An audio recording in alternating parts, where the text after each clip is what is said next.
అందరికీ నమస్కారం. అందరూ ఎలా ఉన్నారు? ఈరోజు శ్రీ రామానుజాచార్యుల గురించి ఒక కథ తెలుసుకుందాం.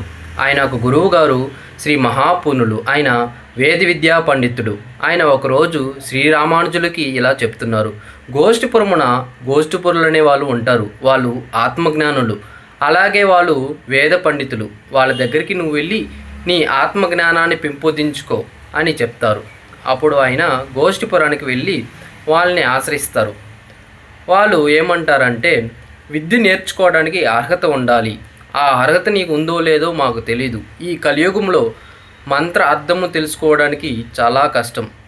అలాంటి వాళ్ళని నేను ఇంతవరకు ఎప్పుడూ చూడలేదు ఈ కలియుగమున అని ఆ గోష్ఠిపురులు ఆ శ్రీ రామానుజాచార్యులతో చెప్తారు. శ్రీరామానుజాచార్యులు చాలా బాధపడతారు.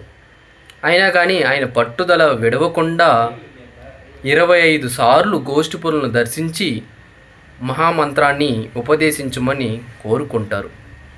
అయినాను వాళ్ళు చెప్పరు.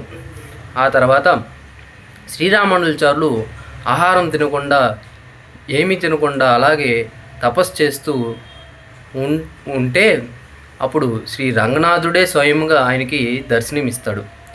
ఈ విషయం లోకాలకి ప్రచారం అవుతుంది. అది ఆ గోష్ఠిపురులకి తెలుస్తుంది.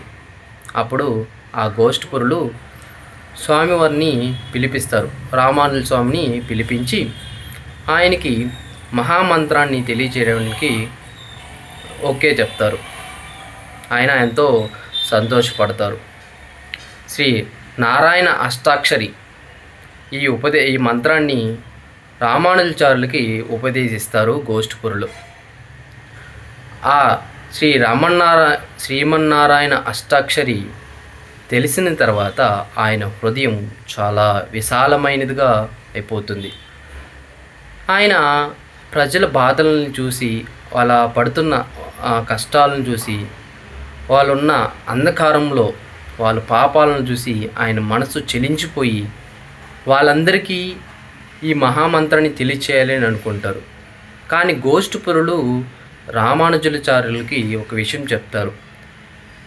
ఈ మంత్రాన్ని అన్యులకి చెప్పకూడదు.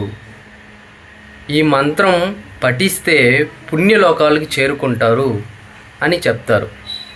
కానీ చెప్పి శపథం చేయించుకుంటారు, అంటే ఒట్టేపించుకుంటారు. ఎవరికి చెప్పకూడదని ఒట్టేపించుకుంటారు.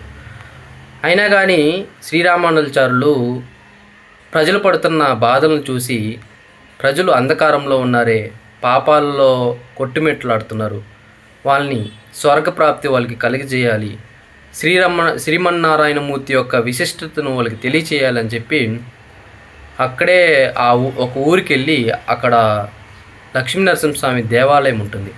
ఆ దేవాలయాన్ని గోపురం ఎక్కి, శిఖరం ఎక్కి ప్రజలందరినీ పిలుస్తారు. రండి ప్రజల్లారా రండి, పాపాలతో అజ్ఞానంతో కొట్టుమిట్టలాడుతున్న ప్రజల్లారా రండి, మోక్షానికి దారి చూపే మహామంత్రాన్ని నేను తెలియచేస్తానని రామానుజులు పిలుస్తారు ప్రజలందరినీ. ఆ విధంగా శ్రీరామానుజులు ప్రజలందరికీ శ్రీమన్నారాయణ అష్టాక్షరి మంత్రాన్ని తెలియజేస్తారు. ఈ విషయం గోష్ఠిపురులకి తెలుస్తుంది. గోష్ఠిపురులు వచ్చి శ్రీరామానుజులకి అడుగుతారు, ఏమని, నువ్వు ఇంత గురుద్రోహం చేస్తావని మేము ఎప్పుడు అనుకోలేదు. ఈ గురుద్రోహానికి ఎంతటి నరకమో నీకు తెలుసా అని అడుగుతారు.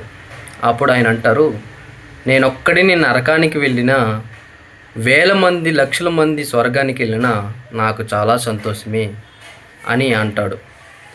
అప్పుడు గోష్ఠిపురులు ఆనంద బాష్పాలతో ఏడుస్తూ ఆయన్ని కౌగిలించుకుంటారు. ఈ కథ యొక్క సారాంశం ఏమిటంటే, ఒక మంచి మనిషి తనకు చెడు జరిగినా పర్వాలేదు అనుకుంటాడు. 10 మందికి మంచి చేయాలని ఎప్పుడూ తపన పడతాడు. ఈ కథ నుంచి మనం తెలుసుకోవాల్సింది ఇదే. ఈ కథలో నేను చెప్పడం కొంచెం తడబడి ఉంటాను. దయచేసి మీరు ఏమీ అనుకోకుండా ఈ కథని కొంచెం అర్థం చేసుకోండి.